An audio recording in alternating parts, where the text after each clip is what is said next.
అందుకే మీరు ఒకటి బాగా గమనించండి, అన్నిటికన్నా చాలా గొప్ప దానం ఏది అంటే ధర్మమునకు సంబంధించినటువంటి విషయములను లోకమునందు ప్రచారము చేయుట.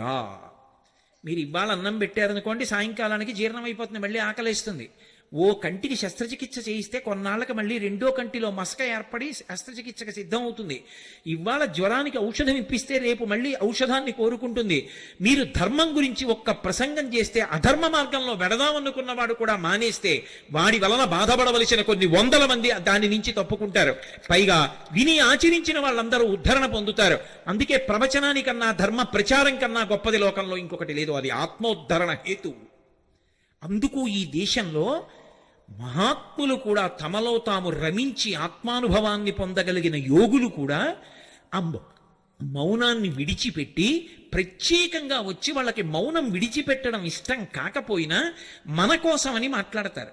అందుకే వాళ్ళు అనుగ్రహించి మాట్లాడారు కాబట్టి వాళ్ళు మాట్లాడితే ప్రవచనం చేశారు, ఉపన్యాసం చెప్పారు అనరు, అనుగ్రహ భాషణం చేశారంటారు. ఎందుకని అంటే వాళ్ళు మాట్లాడక్కల, వాళ్ళు మౌనంలో ఒక్కటైపోయి అన్నీ లోపలికి తీసుకుని రమిస్తారు. అలా రమించగలిగినటువంటి వాడు తన సౌఖ్యాన్ని పక్కన పెట్టి వచ్చి మాట్లాడుతున్నాడు. ఎందుకని? అయ్యో వీళ్ళు పాడైపోకూడదని మనకు ఉపదేశం చేస్తున్నాడు ఆయన. ఆ ఉపదేశం శాస్త్రాన్ని ఆధారం చేసుకుని జరుగుతోంది. ఆ ధర్మ ప్రచారమునకు లోకంలో అంత పెద్ద పీట. ధర్మ ప్రచారము కన్నా కూడా లోకులు, ప్రత్యేకించి నరులు మంచి మార్గంలో నడవడానికి కావలసినటువంటి మార్గము ఇంకొకటి ఉండదు. ధర్మమునందు అందరూ ఊంచుకుంటే అసలు లోకంలో నేరము శిక్ష ఈ రెండు మాటలు ఉండవు. రామాయణంలో ఓ మాట అంటారు, ఎవరి నోటి విన్నా రామా రామా రామా అంతే. ఇంటికి తాళం కప్పలేదు, ఇంట్లో పెద్దవాళ్ళు చిన్నవాళ్ళకి ప్రేతకార్యం చెయ్యడం లేదు, భార్య బ్రతికి ఉండి భర్త వెళ్ళిపోవడం, భార్య వైధవ్యం పొందడం లేదు, దొంగతనాలు లేవు. ఇది ఫలశ్రుతి. ఎలా ఉంటుంది ఇదంతా? అందరూ రామా రామా రామా అన్నారు. రాముడు ఏమంటాడు? శాస్త్రము శాస్త్రము శాస్త్రము గురువు అంటాడు. ఇది మీరు పట్టుకోవాలి. రామరాజ్యం రామరాజ్యం అంటారు. రామరాజ్యం రాముడే పరిపాలిస్తే వస్తుందని నేను అన్నాను అనుకోండి, మళ్ళీ రాముడు వస్తేనే, మళ్ళీ రామావతారం వస్తే రామరాజ్యం వస్తుంది. అలా అయితే రాముడు మనకిచ్చింది ఏమీ లేదని గుర్తు. మళ్ళీ ఆయన వస్తే రామరాజ్యం వస్తుంది కాదు. రాముడు ఎప్పుడైనా పరిపాలన చేస్తున్నప్పుడు సంక్లిష్ట పరిస్థితి ఏర్పడితే ఎంతమంది ఎన్ని సలహాలు చెప్పినా వింటాడు. తాను నిర్ణయం తీసుకునేటప్పుడు ఏమని చెప్తాడంటే, నేను ఈ పని ఇలా చేస్తాను, ఎందుకో తెలుసా, శాస్త్రం ఇలా చెయ్యమని చెప్పిందంటాడు. శాస్త్రము ప్రమాణం ఆయనకి. తస్మాత్ శాస్త్రం ప్రమాణంతే కార్యాకార్యం వ్యవస్థితౌ. శాస్త్రం ఎలా చెప్పిందో అలా చేస్తాడు. శాస్త్రం ఎలా చెప్పిందో అలా చేసినటువంటి రాముని యొక్క పరిపాలన యందు ఎవ్వరూ బాధపడకుండా ఉన్నారు అంటే, నువ్వు కూడా శాస్త్రమును ప్రమాణంగా చేసుకుని పరిపాలన చేస్తే అప్పుడు కూడా రామరాజ్యమే వస్తుందని చెప్పాలి. అంతేగాని రాముడు వస్తేనే రామరాజ్యం వస్తుందంటే రామరాజ్యం రాముడు వచ్చేదాకా రాదు అని మంగళకర వాక్కు. కాబట్టి సా శ్రద్ధ కడితా సిద్భి యయా వస్తూపలభ్యతే. బాగుందండి, మీరేదో తలకొట్టుకు చెప్తున్నారు, సంతోషం. కానీ శ్రద్ధ కలగకపోతే ఎంత మీరు చెప్పినా ఇక్కడ విన్నప్పుడు పోని మీ మీద ఎందుకు పెట్టడం? ఈ ప్రసంగం చేస్తున్నప్పుడు నాకు శ్రద్ధ ఉంది కానీ కిందకి దిగేటప్పటికి పోయిందనుకోండి, ఏదో దొంగతనం చెయ్యాలనిపించింది అనుకోండి, అప్పుడు ఎలా? ఎవరికి చెప్పను? మళ్ళీ బెంగళూరు వచ్చినప్పుడు మీకు చెప్పనా, ఏమండి దొంగ బుద్ధి గురించి మీతో చెప్పాను కానీ ఆ రోజు సభ నుంచి వెళ్ళగానే ఏదో చిన్న వస్తువు ఎత్తుకుపోయాను సుమండి, అది ఏమిటో మరి ఆ రోజే దొంగతనం చేశాను విచిత్రం అని మీకు చెప్పనా? కాదు, అలా చెప్పలేదు శాస్త్రం. శాస్త్రం ఏం చెప్పిందంటే, నీ బలహీనత ఏది ఉందో దాన్ని బలహీనతగానే నువ్వు గుర్తించగలిగితే. ఆయన అలా చెప్తాడు కానండి, కళ్ళ ముందు దొరికింది ఎక్కడ వదిలేస్తామండి అన్నవాడికి భగవంతుడు ఏం చేస్తాడు?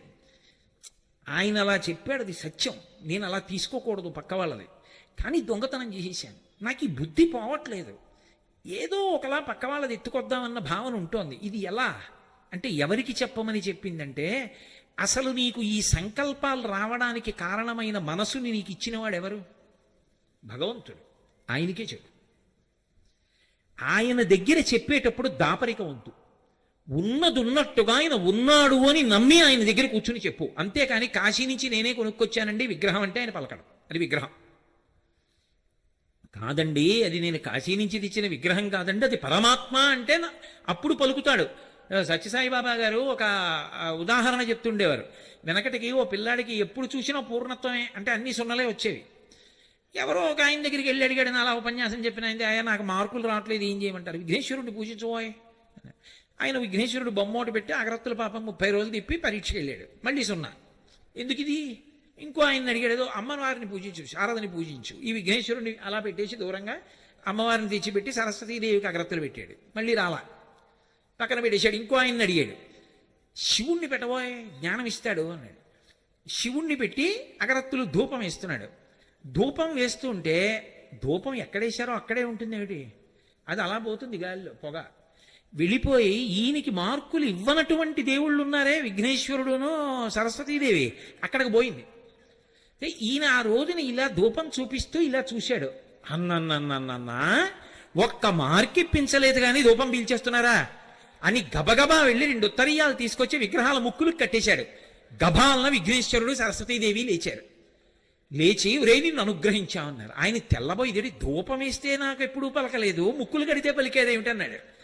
ధూపం వేసినప్పుడు మేము విగ్రహాలని ధూపం వేసావు, ముక్కులకి గుడ్డ కట్టినప్పుడు మేము ఉన్నామని నమ్మి గుడ్డ కట్టేశావు, ధూపం పీల్చేస్తున్నామని. మేము ఉన్నామని నువ్వు నమ్మితే కదరా మేము అనుగ్రహించాము. మేము విగ్రహాలంటే నిన్నెలా అనుగ్రహించాం, విగ్రహంగానే ఉన్నాం. ఇవాళ ముక్కు గుడ్డ కట్టావు, మేము ఉన్నామని నమ్మావు. ఏ భావనతో కట్టావో, ఉన్నామని నమ్మావు, చాలు ఉన్నాం పలికాం, ఇచ్చి సంభో విద్య. అసలు వాడు ఉన్నాడని నమ్మితే కదా వాడికి చెప్పడం. నేను కాశీ నుంచి తెచ్చిన విశ్వనాథుడు అండి, తిరుపతి నుంచి తెచ్చిన వెంకటేశ్వర స్వామి విగ్రహం అండి, నేను ఏదో కంచి నుంచి తెచ్చిన అన్నపూర్ణ కామాక్షి విగ్రహం అండి, ఇవన్నీ నీ తెచ్చిన విగ్రహాలేనండి. అంటే నేను అన్నాను, ఎందుకు అండం, ఎందుకు ఆ మాట అండం వదిలిపెట్టేయండి. కానీ ఈ విగ్రహాలు అన్న మాట మీరు అన్నప్పుడు అవి ఎందుకు పలుకుతాయండి? అవి పరమేశ్వరుడు ఏంటి? అసలు శ్రద్ధే లేదు అక్కడే. కాదు, వాడు ఉన్నాడు, వాడు ఆ రూపంలో కూర్చున్నాడు నా ఇంట, నా స్వామి. అందుకే సుప్రభాతం పాడితే నిలబడి పాడతారు, ఏకాంత సేవ చేస్తే కూర్చుని చేస్తారు. సుప్రభాతం ఎందుకు చేస్తారంటే చటుక్కుని లోపలికి వెళ్ళకూడదు. చటుక్కుని లోపలికి వెళ్ళిపోయారనుకోండి, మీరు ఏమని అడిగారు? ఏకాంత సేవ చేసినప్పుడు అమ్మవారితో కలిసి పడుకోమని అడిగారా? అమ్మవారితో కలిసి పడుకున్నప్పుడు ఇద్దరు ఎలా ఉన్నారో చటుక్కుని తలుపు తీస్తే ఎలా? మనమే చెప్తున్నామా వెంకటేశ్వర సుప్రభాతంలో? మనం చటుక్కుని తలుపు తీయడం కాదు, మనం బయట నిలబడి కౌసల్యా సుప్రజా రామ పూర్వా సంధ్యా ప్రవర్తతే అని బోల్డన్ని గుర్తులు చెప్పేసి, అదిగో చిలకల లేచిపోయాయి, చిలకలు అరుస్తున్నాయి, పళ్ళు తినేస్తున్నాయి, ఇవన్నీ చెప్పేస్తే ఆయన చటుక్కుని లేచిపోయి, అయ్యో ఇంతమంది పిల్లలు బయట నించున్నారు, లక్ష్మి ఒక్కసారి కనపడొస్తానని భళ్ళు తలుపులు తీసి బయటకు వస్తాడు. అప్పుడు నిజంగా ఆయన బయటికి వస్తే భక్తులు అంటారు, కమలాకు చచూచుక కుంకుమతో నియతారుణితాతుల నీలతనో కమలాయతలోచనలో కపతే విజయీ భవ వెంకట శైలపతే. మాకు విజయం ఇమ్మన్రో, నీకు విజయమగుగాక. ఎందుకని? సౌలభ్యం. ఆయన చటుక్కుని బయటికి వచ్చేయడంలో ఉత్తరీయం లేరు, జారిపోయింది. రాత్రి లక్ష్మీదేవిని కౌగిలించుకుని పడుకున్నప్పుడు అమ్మవారు అయ్యవారిని సంతోషపెట్టడానికి తన కుచుములకు అలదుకున్నటువంటి కస్తూరి ఆయన వక్షస్థలం మీద ఎర్రటి చుక్కలు కనపడుతోంది. అమ్మవారిని గాఢంగా కౌగిలించుకున్నవాడు అని తెలిసిపోతోంది. అసలే పోనీ నువ్వు కూడా ఎర్రగా ఉంటే గొడవ దిలిపోయేది, నల్లగా ఉంటావు. ఆ నలుపు మీద ఎర్ర చుక్కలు కనపడుతున్నాయి. అమ్మవారిని గాఢాలింగనం చేసుకుని పడుకున్నామని తెలిసిపోతోంది. చటుక్కున ఉత్తరీయం కూడా లేకుండా వచ్చేసావు. మా కోసం ఇలా వచ్చేసావా? అసలే మా కళ్ళంత మంచివి కావు స్వామి, కనురాపు తగులుతుందేమో. విజయీ భవ వెంకట శైలపతే. నువ్వు అది అనుభవించాలి. అందుకని ఓ గంట కొట్టో తలుపు తట్టో మెల్లిగా తలుపు తీస్తారు. అంటే ఏమిటి? వాడు ఉన్నాడు అన్న భావనేనా? అంతేగాని సుప్రభాతం నేను చదివానండినే కాదు. నువ్వు చదవగా తెర తీసేటప్పటికి వాడు కనపడితే, నువ్వు తెర తీస్తే వాడు కనపడ్డాడు కాదు, నిన్ను అనుగ్రహించడానికి వాడు తెర తీశాడు. ఈ భావన ఉంటే ఆ తెర తొలగుతుంది. త్యాగరాజస్వామి వెంకటేశ్వర స్వామి దర్శనానికి వెళ్ళారు. ఏదో కారణం ఇప్పుడు కుదరదులేండి అని తెరవేశారు. ఆయన ఎవరికీ చెప్పలేదు. ఆయన అక్కడ కూర్చుని తెరదీయగరాదా అని కీర్తన చేశారు. స్వామి నీకు నాకు అడ్డు ఈ మాయా అన్న తెర ఎప్పుడూ ఉంది, తెర తీయవా అని అడిగారు. బళ్ళు అని తెలుసుకుంది తెర. ఇప్పుడు తెర ఎవరైనా తీసి దర్శనమిచ్చారా? తెర ఆయనే తీయించి దర్శనమిచ్చాడా? తెర తీసి దర్శనమిచ్చారని అనకూడదు, తెర తీయించి దర్శనమిచ్చాడనాలి. నువ్వు పాడిన సుప్రభాతానికి ఆయన అనుగ్రహించాడు. ఆ భావన లేనప్పుడు ఎన్ని మాటలు సుప్రభాతానికి అడితే నీకు మనసులో ఆ పండిన అనుభూతి కలుగుతుంది. వాడు ఉన్నాడు అన్న భావన నీకుంటే, మళ్ళీ వెనక్కి రండి, ఇదంతా ఎందుకు చెప్పానంటే, నీకు మనసిచ్చిన వాడు వాడే కాబట్టి వాడికి చెప్పు ఆ మాట. ఈశ్వర శ్రద్ధ ఉండాలని మీరు చెప్పారు, దొంగతనం చెయ్యొద్దని చెప్పారు, పరమాద్భుతమైన ఈ శరీరాన్ని ఇచ్చారు, దీన్ని 7 ధాతువులతో కప్పారు. చర్మము, రక్తము, మాంసము, కొవ్వు, అస్థి, శుక్ల, మేధ. చర్మం మీద ఒక్క పిసరు ఇలా తొలగితే ఈగలు, దోమలు, చీమలు పట్టి పీకేస్తాయి, రక్తం కారిపోతుంది. ఎంత అద్భుతంగా పెట్టావయ్యా ఈశ్వర ఈ చర్మాన్ని. చిన్నప్పుడు నా చెయ్యంతున్నాను అప్పుడు పెట్టిన చర్మం. ఆ తర్వాత 6 అడుగులు పెరిగాను. ఆ చర్మం సాగిపోవడంలో ఎక్కడా పట్టుని పగిలిపోలేదు, అలా అందంగా సాగిపోయింది. అంతేగాని పెరుగుతున్నాడని బయట నుంచి చర్మం తెచ్చి అతికించలేదు ఎవరు. ఎంత గొప్పగా పెంచావయ్యా ఈ శరీరాన్ని. 10 గోళ్ళు సమానంగా పెరుగుతాయా? వెంట్రుకలన్నీ సమానంగా పెరుగుతాయా? ఆకలేస్తే లోపల మంట పెడుతుందా? దాహం వేస్తే నీళ్లు కావాలని అడుగుతుందా? కడుపు నిండిపోతే త్రేణు పొచ్చి ఇంక చాలే లోపల పొయ్యకని చెప్తున్నావా? నిద్రపోతే ఊపిరి తీస్తున్నావా? ఈశ్వరా, నీకు నేనేమిచ్చి నీకు ఉపకారానికి రుణం తీర్చుకోను. అందుకే అసలు దొంగతనాల కల్లా పెద్ద దొంగ ఎవరో తెలుసా అండి? దొంగతనాలు చేసేవారికి నాయకుడు ఎవరంటే పరమేశ్వరుడు. ఇదేమిటండి మళ్ళీ మీరు ఇలా అంటారంటారేమో. నేనంటలేదు, వేదం అంది. తస్కరాణం పతయే నమో నమో అందా లేదా? ఎవరు దొంగ? మనకి తెలియకుండా చేసినవాడు దొంగ. ఎత్తుకుపోయాడో ఇచ్చాడో ఏది చేసినా దొంగతనం. ఎవడో తెచ్చి మా వీధిలో ఓ బియ్యం బస్తా పెట్టిపోయాడు. ఎవరు పెట్టారు ఎవరు పెట్టారు ఎవరు పెట్టారు ఎవ్వరికీ తెలియదు. పోని పక్క వాళ్ళ కోసం పెట్టాడేమో అనుకుందామంటే, చాగంటి కోటేశ్వరరావు గారి కొరకు అని రాసి అక్కడ బియ్యం బస్తా పెట్టాడు. అనుగ్రహించాడు ఈశ్వరుడండి. తాడేపల్లి రాఘవనారాయణ శాస్త్రి గారు తెల్లవారితే శారదా నవరాత్రులు, బియ్యం గింజలేదు, ఏం చేయాలి? ఆయన కూర్చుని లలితామ్మవారి ముందు కూర్చుని ధ్యానం చేస్తున్నారు. రాత్రి ఎదురుగుండా రైస్ మిల్, మీరు ఇప్పటికీ వెళ్ళి చూడొచ్చు. ఎక్కడి నుంచో పెద్ద బండి వచ్చింది. తాడేపల్లి రాఘవనారాయణ శాస్త్రి గారు ఇల్లు ఎక్కడ అన్నాడు. అదే ఇల్లు అన్నారు ఆ రైస్ మిల్లో. ఈ బండిలో బియ్యం, పప్పులు, ఉప్పులు, మిరపకాయలు, చింతపండు అన్నీ పంపించారు. ఎవరు పంపించారు? ఎవరో పంపించారు లేవయా. ఏదో ఊళ్ళో ఉన్నారు. శారదా నవరాత్రులకి ఆయన నిర్వహించడానికి కావలసిన సంబారాలన్నీ ఇచ్చారు. తలుపేసింది, రేపు పొద్దున్న కాస్త ఇచ్చేయండి, మీ బండి దింపేస్తాం తొందరగా వెళ్ళిపోవాలని. ఇవి తాడేపల్లి రాఘవనారాయణ శాస్త్రి గారు శారదా నవరాత్రులు చేయడానికే ఇచ్చారు, ఆయన కోసం కాదు. ఆయనకంటే ఆయన పుచ్చుకోరు, అందుకే ఇచ్చారని చెప్పండి, రేపు ఇచ్చేసేయండి అని చెప్పి వెళ్ళిపోయాడు బండి వేసుకుని. ఎవరు పట్టుకొచ్చి ఇచ్చారు? తెలియదు. తెలియకుండా ఇచ్చిన దొంగే కదూ. ఆయన ఎవరో తెలియదు, ఎప్పుడు చెప్పడం. తెలియకుండా పట్టుకుపోయిన దొంగే కదూ. నాకు తెలియకుండా నాలో కూర్చుని నా ఊపిరి తీస్తున్నావా? అది తీసి విడిచిపెట్టబట్టే కదూ బాగున్నారా బాగున్నారా బాగున్నారా అని అడుగుతున్నారు. అది ఆగిపోయింది అనుకోండి, బాగున్నారా అని అడిగేదే అడిగా. కొత్త కర్రలు తెచ్చి కట్టేస్తారు కొత్త బట్టేసి. కానీ బాగున్నారా బాగున్నారా అంటే ఊపిరి తీస్తున్నాను కాబట్టి. అది నేను తీసేటట్టయితే, నేనే ఊపిరి తీస్తున్నాను అనుకోండి, అప్పుడు ఊపిరి ఆగిపోయిన వాళ్ళందరూ అమాయకులై మరిచిపోయాడు ఊపిరి తీయడం. ఎందుకు ఊపిరి ఆగిపోతోంది అంటే, తీస్తున్నవాడు వేరొకడు ఉన్నాడు, వాడు శాసనం చేశాడు ఇంకా తీయద్దని, ఆగిపోయిందంతే. వాడు లోపలుండి తీస్తున్నాడు. అదే శంకరాచార్యులు వారు అంటారు, యావత్ పవనో నివసతి దేహే తావత్ పృచ్యతి కుశలంగే గతవతి వాయు దేహాపాయే భార్యాభిభ్యతి తస్మిన్ కాయే. వాడు లోపల కూర్చుని నాకు తెలియకుండా అన్నీ చేసేస్తున్నాడు. నేను తినేస్తే అహం వైశ్వానరో భూత్వా ప్రాణినాం దేహమాశ్రిత ప్రాణాపాన సమాయుక్తం పచాన్యన్నం చతుర్విధం. అన్నిటినీ జీర్ణం చేసేస్తున్నాడు, ఊపిరి తీసేస్తున్నాడు, నెత్తురు కరిపేస్తున్నాడు, ఊపిరి ఒకే వేగంతో తీయిస్తున్నాడు. ఎక్కడున్నాడాయా వెంకటేశ్వర స్వామి వారంటే అన్నమాచార్యులు వారు చెప్పారు.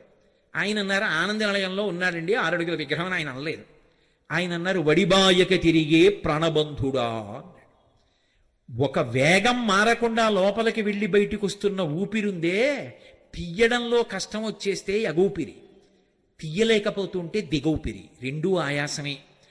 ఆయాసం లేకుండా నాతో ఊపిరి తీయించి ఊపిరి విడిచిపెడుతున్నవాడున్నాడే, వాడు నా ముక్కు చివర కూర్చున్న ప్రాణబంధుడు, వాడే వెంకటేశ్వరుడు. అది తత్వం. కాబట్టి ఇప్పుడు వాడు ఉన్నాడు అనేటటువంటి నమ్మకం, ఆ భావన, దానికి శరీరమే సాక్షి. అది శౌచ్యం. నిన్న మీతో నేను మనవి చేసింది. ఇప్పుడు ఆయన నా పూజామందిరంలో ఉన్నాడు, అవి విగ్రహములు కావు, నా తండ్రి. ఆయన అలా విరాజమానుడై ఉన్నాడు, ఉండి నన్ను అనుగ్రహిస్తున్నాడు. అందుకే మా ఇంట్లో కుర్చీలు ఉంటాయి, ఎవరైనా వస్తే కూర్చోడానికి. సింహాసనం ఒక్కటే ఉంది పూజ గదిలో. సింహాసనంలో మాత్రం ఎవరూ కూర్చోరు. ఎంత ఆత్మీయులు రానివ్వండి, సింహాసనంలో కూర్చోండి నేను కూర్చోబెట్టను. సింహాసనంలో కూర్చునేది నా ఇంటి పరిపాలకుడు, నా స్వామి కూర్చుంటాడు. ఆయన నాకు పరిపాలకుడు. నేనిక్కడ కూర్చుని ఉపన్యాసం చెప్తుంటే నాకు జ్ఞాపకం వచ్చేటట్టు చేస్తూ, నా చేత మాట్లాడిస్తూ, నా వాక్కుకి ఇటువంటి శక్తినిచ్చి నాతో మాట్లాడించి నా ఆరోగ్యాన్ని నిలబెట్టి ఇక్కడికి వస్తే నాకు పట్టెడన్నం వేళ పట్టున దొరికేటట్టు చేసి నా ఇంట నేను ఏ పార్వతీ పరమేశ్వరుల్ని కొలుస్తున్నానో ఆ పార్వతీ పరమేశ్వరులే ఇక్కడ శివకుమారు భార్యగా ఉన్నారు. ఉండి వేళ పట్టున నేను ఆలస్యంగా అన్నం తింటానేమోనని తొందరపడిపోయి పరుగెత్తి తీసుకొచ్చి ఆవిడ అన్నం పెడుతోంది. అయ్యో వీడు పై ఊరు ఎడుతున్నాడని నా తల్లి వెంటబడి అన్నం పెడుతోంది ఆ రూపంలో. పెట్టకపోతే ఈ ఉపన్యాసం ఎలా చెప్తాను? కాబట్టి వాళ్ళు పరిపాలకులు నన్ను ఎప్పుడు నా యోగక్షేమాలు చూస్తూ ఉంటారు. వాళ్ళిద్దరూ వాళ్ళు ఉన్నారన్న నమ్మకం నాకుంటే, స్వామి నాకు ఈ దొంగ బుద్ధి పోవట్లేదయా, మళ్ళీ వెనక్కి రండి, నాకు ఈ దొంగ బుద్ధి పోవట్లేదు, నువ్వు ఇచ్చావు మనస్సు, నువ్వు ఇచ్చావు బుద్ధి, నువ్వు ఇచ్చావు శాస్త్రం, నువ్వు ఇచ్చావు గురువుని, కానీ పూనిక కలగట్లా, ఏదో దొంగతనం చేయాలనిపిస్తుంది, ఏమిటో ఈ పిచ్చి నాకు అర్థం కాదు, తెలుసు అది చేస్తే పాడైపోతానని, కానీ చేయకుండా ఉండలేకపోతున్నాను. ఈశ్వర నాకు ఈ దొంగ బుద్ధి పోగొట్టవయ్యా అని మనసు విప్పి వాడితో మాట్లాడాలి. అలా మాట్లాడితే మీ బలహీనతని వాడికి చెప్తే శరణాగతి చేశారంట. అది శరణాగతి. నయ్యితి నయ్యితి నయ్యితి అన్న సాధనా మార్గం ఎక్కడికి వెడుతుందో శరణాగతి మార్గం అక్కడికే వెడుతుంది. అందుకే శరణాగతి అంత తేలిక కాదు. ఈశ్వరుడితో బలహీనత చెప్తారు, చెప్తే శరణాగతి అవుతుంది.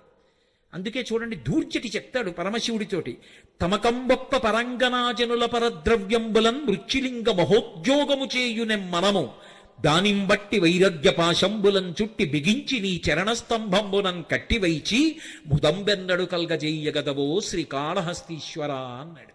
దొంగతనం మీదే మాట్లాడాడు. ఈశ్వర నా మనసు ఒక పెద్ద దొంగ, నువ్వు పరిపాలకుడవు. ఇందాక ఓ మాట అన్నాను కదా, ఆయన దొంగ అన్నాను కదూ. ఆయన దొంగ అని ఎందుకన్నానంటే తెలియకుండా ఉపకారం చేస్తున్నాడు కదూ. ఇన్ని ఉపకారాలు చేస్తున్న వాడిని చూడాలనిపించదండి?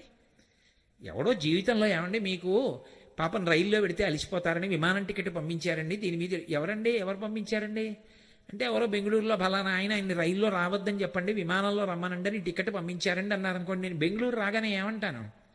ఎవరండి అంత ప్రేమగా నాకు ఆ టికెట్ పంపించారు, ఎవరండి ఆయన?